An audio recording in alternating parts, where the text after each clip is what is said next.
নমস্কাৰ, আজি হৈছে 18 আগষ্ট সোমবাৰ। এই মুহূৰ্তত সমগ্ৰ ৰাজ্যবাসীৰ বাবে আহি পৰিছে আজি ৰাতিপুৱাৰ বহুকেইটা ডাঙৰ খবৰ। এই মুহূৰ্তত জনাইছোঁ আজিৰ প্ৰথমটো খবৰেই ৰাজ্যবাসীৰ বাবে এটি ডাঙৰ খবৰ, বিগ ব্ৰেকিং নিউজ। অসম বেয়া কৰাত মিয়াসকলৰ অৱদান কি সেয়া লিখক। সেই বিষয়তহে কিতাপ লিখাৰ যোগ্য। সংখ্যালঘু সংগঠনক উভতি ধৰিলে এইবাৰ অসমীয়া যুৱ মঞ্চই। এই মুহূৰ্তৰ খবৰ জনাইছোঁ সমগ্ৰ ৰাজ্যবাসীক। নামনি অসম সংখ্যালঘু সংগ্ৰাম পৰিষদে ভুল কিতাপ লিখিলে। তেওঁলোকে কিতাপ লিখিব লাগে অসম ধ্বংস কৰাত মিয়াসকলৰ অৱদান কি। তেওঁলোকে সেই বিষয়ত সেই কিতাপ লিখাৰ যোগ্য বুলি এক প্ৰকাৰ মন্তব্য কৰিছে অসমীয়া যুৱ মঞ্চৰ ফালৰ পৰা। অসমৰ চৰকাৰী ভূমি দখল কৰাত মিয়াসকলৰ অৱদান অতি গুৰুত্বপূৰ্ণ। অসমৰ সত্ৰ ধ্বংস কৰাত মিয়াসকলৰ অৱদান আছে। সকলো অনৈতিক কামতো মিয়াৰেই অৱদান। একে ৰাতিতে জামাই বস্তি মিয়া বস্তি কোনে বনায়, এয়া প্ৰশ্ন কৰিছে অসমীয়া যুৱ মঞ্চৰ ফালৰ পৰা। আৰু সেই সকলো একলগ কৰি আপোনালোকে এখন কিতাপ লিখি উলিয়াওক আৰু যিটো বিষয়ত আপোনালোকৰ অৱদান বেছি সেইটো বিষয়ৰ ওপৰত সেই কিতাপ লিখক। আৰু তেওঁলোকে গুৰুজনাৰ সৃষ্টি সত্ৰ নেৰিলে আৰু তেওঁলোকৰ বাবে সমগ্ৰ অসমীয়া জাতি সংকটত বুলি এক প্ৰকাৰ মন্তব্য কৰা হৈছে। আৰু যদি আপোনালোকে নিজকে খিলঞ্জীয়া বুলি ভাবে তেন্তে সন্দেহজনক লোকক বাহিৰত পঠিয়াই দিয়ক।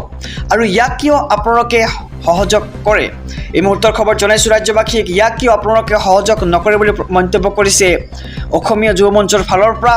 কিতাপ লিখোঁতে কিবা তথ্যৰ প্ৰয়োজন হয়, যদিহে কিবা তথ্যৰ প্ৰয়োজন হয় তেন্তে যোগান ধৰি দিব অসমীয়া যুৱ মঞ্চই।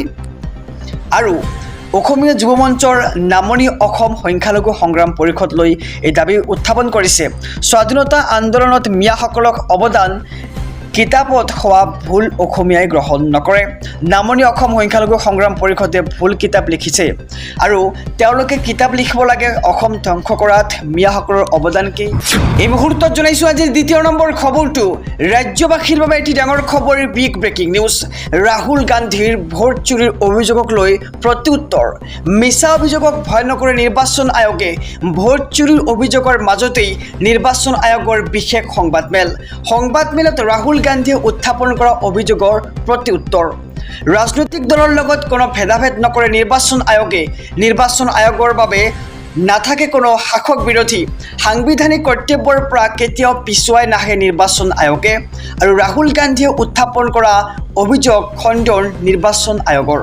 ভোট চুৰিক লৈ ভিত্তিহীন অভিযোগ উত্থাপন কৰা হৈছে আৰু মিছা অভিযোগক লৈ নিৰ্বাচন আয়োগে কেতিয়াও ভয় নকৰে। নিৰ্বাচন আয়োগৰ কান্ধত বন্দুক থৈ ৰাজনীতি কৰিলে নহ'ব। সকলো জাতি ধৰ্মৰ ভোটাৰকে সমান চকুৰে চায় নিৰ্বাচন আয়োগে।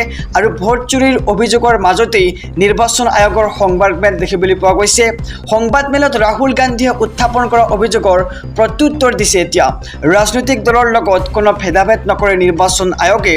নিৰ্বাচন আয়োগৰ বাবে নাথাকে কোনো শাসক বিৰোধী। সাংবিধানিক কৰ্তব্যৰ পৰা কেতিয়াও পিছুৱাই নাহে নিৰ্বাচন আয়োগ। আৰু ৰাহুল গান্ধীয়ে উত্থাপন কৰা অভিযোগ খণ্ডন কৰিছে এতিয়া নিৰ্বাচন আয়োগে। এই মুহূৰ্তত জনাইছোঁ আজিৰ তৃতীয় নম্বৰ খবৰটো ৰাজ্যবাসীৰ বাবে আৰু এটি ডাঙৰ খবৰ। মুখ্যমন্ত্ৰী ডক্টৰ হিমন্ত বিশ্ব শৰ্মাৰ এক ডাঙৰ মন্তব্য। আমি বিৰোধী আঁতৰোৱাৰ আন্দোলন কৰি আছোঁ।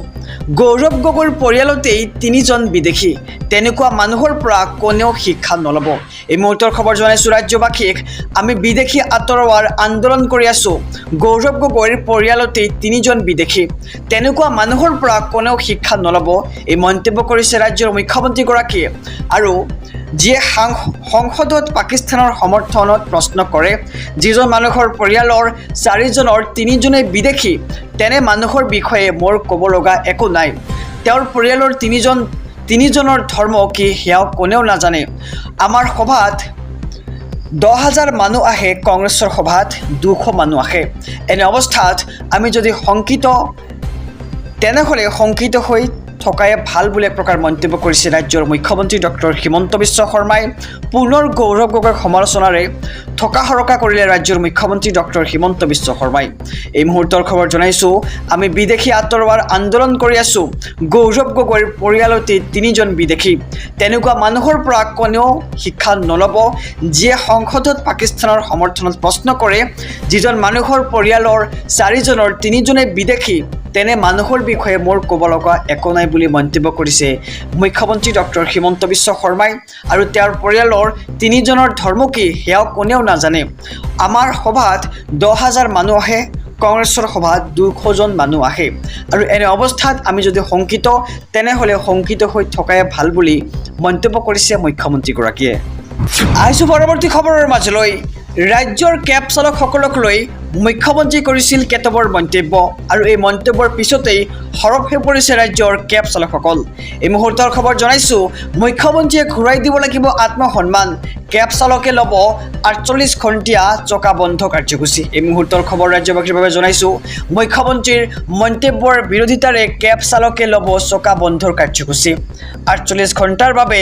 চকা বন্ধৰ কাৰ্যসূচী ল'ব কেব চালকে মুখ্যমন্ত্ৰীৰ বিৰুদ্ধে জাঙুৰ খাই উঠিছে এতিয়া কেব চালক সন্থা তিনিটাকৈ সংগঠনে সম্বোধন কৰিছে সংবাদমেল আৰু মুখ্যমন্ত্ৰীৰ মন্তব্যই কেব চালকসকলৰ মনত দুখ দিছে আৰু মুখ্যমন্ত্ৰীৰ মন্তব্যৰ বাবে ৰাইজে আমাক সন্দেহৰ দৃষ্টিৰে চাব শীঘ্ৰে কেব চালকৰ বিৰুদ্ধে কৰা মন্তব্য উঠাই লওক মুখ্যমন্ত্ৰীয়ে যদি অচিনাকি কেব চালক আছে তাক চিনাক্ত কৰক মুখ্যমন্ত্ৰীয়ে এই মন্তব্য কৰিছে এতিয়া কেব চালকসকলে আৰু যদি অচিনাকিয়েই তেনেহ'লে কিয় চৰকাৰে দিছে অনুজ্ঞাপত্ৰ তেওঁলোকে প্ৰশ্ন কৰিছে আৰু অচিনাকিক অনুজ্ঞাপত্ৰ দি ব্যৰ্থতা উদঙাইছে চৰকাৰখনে কেব চালকসকলক আত্মসন্মান ঘূৰাই নিদিলে লোৱা হ'ব বৃহৎ প্ৰতিবাদী কাৰ্যসূচী প্ৰতিবাদৰ ভাষা বুজি নাপালে পৰৱৰ্তী সময়ত লোৱা হ'ব 48 ঘণ্টাৰ চকা বন্ধৰ কাৰ্যসূচী আৰু মটৰ শ্ৰমিক সন্থায়ো সমৰ্থন কৰিব চকা বন্ধৰ কাৰ্যসূচীত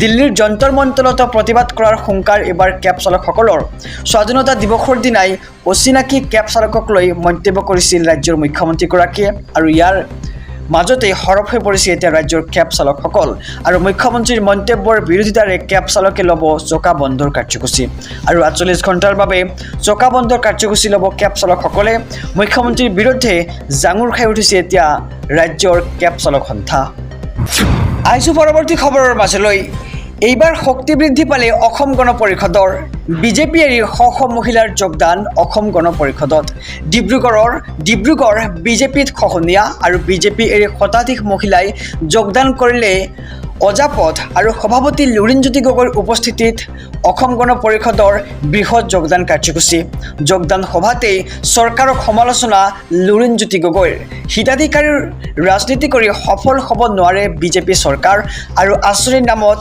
বাৰম্বাৰ অসমৰ মহিলাক প্ৰবঞ্চনা কৰিছে এইখন চৰকাৰে সকলো মহিলাকে অৰুণোদয় দিম বুলি কৈ তালিকাৰ পৰা কৰ্তন কৰা হৈছে নাম আৰু লাখপতি বাইদেউ আৰু অমৃত বৃক্ষ আঁচনিও সঠিকভাৱে ৰূপায়ণ কৰিব নোৱাৰিলে এইখন চৰকাৰে আৰু ডিব্ৰুগড় বিজেপিত এতিয়া খহনীয়া দেখিবলৈ পোৱা গৈছে আহিছোঁ অন্য এটা গুৰুত্বপূৰ্ণ খবৰৰ মাজলৈ যদিহে প্ৰমাণ আছে তেন্তে 7 দিনৰ ভিতৰত শপতনামা দাখিল কৰক ৰাহুল গান্ধীয়ে অন্যথা দেশক ক্ষমা খোজক ফলাফলৰ পিছতহে কিয় ভোটাৰ তালিকাত ত্ৰুটি পায় এই মন্তব্য নিৰ্বাচনী আয়োগৰ এই মুহূৰ্তৰ খবৰ জনাইছোঁ সমূহ দৰ্শকক গতিকে খবৰটো দিয়াৰ আগতে যদিহে আপুনি চেনেলটোত নতুন তেন্তে ছাবস্ক্ৰাইব কৰক আৰু যদিহে এতিয়ালৈকে লাইক কৰা নাই ভিডিঅ'খনত এটা কৈ লাইক কৰি দিয়ক ৰাহুল গান্ধীয়ে অনা ভোট চুৰিৰ অভিযোগৰ সম্পৰ্কে ৰাহুল গান্ধীক উভতি ধৰিলে নিৰ্বাচন আয়োগে শপতনামা দাখিলৰ বাবে নিৰ্বাচন আয়োগে 7 দিনৰ সময়সীমা বান্ধি দিলে ৰাহুল গান্ধীক যদিহে প্ৰমাণ আছে তেন্তে 7 দিনৰ ভিতৰত শপতনামা দাখিল কৰক ৰাহুল গান্ধীয়ে আৰু যদি শপতনামা নিদিয়ে তেন্তে দেশক ক্ষমা খোজক শপতনামা নিদিলে সকলো অভিযোগ আপুনি খাৰিজ হৈ যাব ৰাহুল গান্ধীক পুনৰবাৰ শপতনামা যোগে অভিযোগ দাখিলৰ আহ্বান জনাইছে নিৰ্বাচন আয়োগৰ ফালৰ পৰা আৰু ভোটাৰ তালিকাত এজন ব্যক্তিৰ দুবাৰ নাম থাকিলেও দিব নোৱাৰে দুবাৰকৈ ভোটাৰক এনেকৈ অপৰাধী সজাব দিব নোৱাৰি আৰু ভোটাৰক অপৰাধী সজালে নিৰ্বাচন আয়োগ বহি নাথাকে মহাৰাষ্ট্ৰৰ ভোটাৰ তালিকাৰ প্ৰকাশৰ সময়তে কিয় আপত্তি নকৰিলে নিৰ্বাচনৰ ফলাফলৰ পিছতহে কিয় মনত পৰিল ৰাহুল গান্ধীৰ আৰু এজন ভোটাৰৰ নাম প্ৰমাণ সহকাৰে নিৰ্বাচন আয়োগক দিব নোৱাৰিলে ৰাহুল গান্ধীয়ে নিৰ্বাচন হোৱাৰ 8 মাহৰ পিছতো তেওঁলোকে প্ৰমাণ দিব নোৱাৰিলে কিবা এটা 20 বাৰ ক'লেও সঁচাটো মিছা হৈ নাযায় মন্তব্য কৰিছে নিৰ্বাচন আয়োগৰ ফালৰ পৰা যদিহে এটা মিছা কথা 20 বাৰ কোৱা হয় তথাপিও সঁচা হৈ নাযায় বুলি মন্তব্য কৰিছে আৰু ভোট চুৰি সন্দৰ্ভত নিৰ্বাচন আয়োগৰ সংবাদমেল ৰাহুল গান্ধীয়ে অনা ভোট চুৰিৰ অভিযোগৰ সম্পৰ্কে ৰাহুল গান্ধীক উভতি ধৰিলে নিৰ্বাচন আয়োগে শপতনামা দাখিলৰ বাবে নিৰ্বাচন আয়োগে 7 দিনৰ সময়সীমা বান্ধি দিলে ৰাহুল গান্ধীক যদি প্ৰমাণ আছে 7 দিনৰ ভিতৰত শপতনামা দাখিল কৰক যদি শপতনামা নিদিয়ে তেন্তে দেশক ক্ষমা খুজিবলৈ এতিয়া অনুমতি দিছে নিৰ্বাচন আয়োগৰ ফালৰ পৰা আহিছো পৰৱৰ্তী খবৰৰ মাজলৈ কঠোৰ হৈছে ন্যায়ালয় বিপদ নিশ্চিত ৰাজ্যৰ বহু সাংসদ বিধায়কৰ এই মুহূৰ্তৰ খবৰ জনাইছো এছবি অসম মিডিয়াৰ সমদৰ্শকক আদালতত গোচৰ থকা ৰাজ্যৰ সাংসদ বিধায়কৰ বিপদ নিশ্চিত সাংসদ বিধায়কৰ বিৰুদ্ধে থকা গোচৰ নিষ্পত্তিৰ নিৰ্দেশনা ন্যায়ালয়ৰ ৰাজ্যৰ বহু জিলা আদালতত সাংসদ বিধায়কৰ বিৰুদ্ধে আছে সৰ্বাধিক গোচৰ নিষ্পত্তি হোৱা ফৌজদাৰী গোচৰৰ চৰকাৰৰ ৰোডমেপ বিচাৰি নিৰ্দেশনা আৰু দীৰ্ঘ সময় নোহোৱা গোচৰক লৈ চৰকাৰৰ পৰা ৰোডমেপ বিচাৰিলে ন্যায়ালয়ে আৰু CBI আদালতত থকা গোচৰ নিষ্পত্তিৰ ৰোডমেপো বিচাৰিছে আদালতে ডিব্ৰুগড় নগাঁও আদালতত সাংসদ বিধায়কৰ বিৰুদ্ধে আছে সৰ্বাধিক গোচৰ আৰু নগাঁও মুখ্য ন্যায়াধীশ দণ্ডাধীশৰ আদালতত অমীমাংসিত দুটা গোচৰ আৰু গোচৰ দুটাৰ তথ্য লাগে গুৱাহাটী উচ্চ ন্যায়ালয়ক গোচৰৰ তথ্য ল'বলৈ পঞ্জীয়কক নিৰ্দেশ গুৱাহাটী উচ্চ ন্যায়ালয়ৰ বহু সাংসদ বিধায়ক প্ৰাক্তন সাংসদ বিধায়কৰ বিৰুদ্ধেও আছে গোচৰ আৰু আদালতত গোচৰ থকা ৰাজ্যৰ সাংসদ বিধায়কৰ বিপদ নিশ্চিত সাংসদ বিধায়কৰ বিৰুদ্ধে থকা গোচৰ নিষ্পত্তিৰ নিৰ্দেশনা ন্যায়ালয়ৰ ৰাজ্যৰ বহু জিলা আদালতত সাংসদ বিধায়কৰ বিৰুদ্ধে আছে সৰ্বাধিক গোচৰ সমগ্ৰ ৰাজ্যবাসীৰ বাবে এটা ডাঙৰ খবৰ বিগ ব্ৰেকিং নিউজ এইবাৰ গৌৰৱ গগৈৰ বিস্ফোৰক মন্তব্য গৌৰৱ গগৈয়ে কৈছে যে হিমন্ত বিশ্ব শৰ্মাৰ পকেটত থাকে 4টা মোবাইল ফোন কাক কেনেকৈ আঘাত কৰিছিল মুখ্যমন্ত্ৰীয়ে এই মুহূৰ্তৰ খবৰ জনাইছো ডাঙৰ খবৰ ৰাজ্যবাসীৰ বাবে হিমন্ত বিশ্ব শৰ্মাৰ পকেটত থাকে 4টা মোবাইল এটা মোবাইল ফোনেৰে হিমন্ত বিশ্ব শৰ্মাই ফোন কৰে অমিত শাহক আন এটা ফোনেৰে ধমক দিয়ে BTCৰ চিফ প্ৰমোদ বৰক আৰু তৃতীয়টো ফোনেৰে বাৰ্তালাপ কৰে হাগ্ৰামা মহিলাৰ সৈতে আৰু চতুৰ্থ ফোনটো ৰাখিছে কংগ্ৰেছৰ বাবে আৰু জেলৰ ভয়ত কংগ্ৰেছত অন্তৰ্ভুক্ত হ'বলৈ ৰাখিছে চতুৰ্থটো ফোন আৰু বিপদৰ পৰা হাত সাৰিবলৈ কংগ্ৰেছৰ নেতাৰে সম্পৰ্ক ৰাখিছে হিমন্ত বিশ্ব শৰ্মাই আৰু কংগ্ৰেছ চৰকাৰ আহিলেই গ্ৰেপ্তাৰৰ সন্মুখীন হ'ব লাগিব হিমন্ত বিশ্ব শৰ্মা সন্মুখৰ পৰাই সৰ্বানন্দ সোণোৱালক আঘাত কৰিছে বৰ্তমানৰ মুখ্যমন্ত্ৰীয়ে আৰু প্ৰয়াত মুখ্যমন্ত্ৰী তৰুণ গগৈক পিছফালৰ পৰা আঘাত কৰিছিল হিমন্ত বিশ্ব শৰ্মাই আৰু বাক্সাৰ ককলাবাৰীত মুখ্যমন্ত্ৰীৰ বিৰুদ্ধে সৰব হৈছে এতিয়া গৌৰৱ গগৈ আকৌ জনাইছো খবৰটো এবাৰ গৌৰৱ গগৈ কৰিছে এক বিস্ফোৰক মন্তব্য কৈছে যে হিমন্ত বিশ্ব শৰ্মাৰ পকেটত থাকে 4টাকৈ মোবাইল ফোন আৰু এটা মোবাইল ফোনেৰে হিমন্ত বিশ্ব শৰ্মাই ফোন কৰে অমিত শাহক আনটো ফোনেৰে ধমক দিয়ে BTCৰ চিফ প্ৰমোদ বৰক আৰু তৃতীয়টো ফোনেৰে বাৰ্তালাপ কৰে হাগ্ৰামা মহিলাৰ সৈতে আৰু চতুৰ্থ নম্বৰ ফোনটোৰে ৰাখিছে কংগ্ৰেছৰ সৈতে যোগাযোগ আৰু জেলৰ ভয়ত কংগ্ৰেছত অন্তৰ্ভুক্ত হ'বলৈ ৰাখিছে চতুৰ্থটো ফোন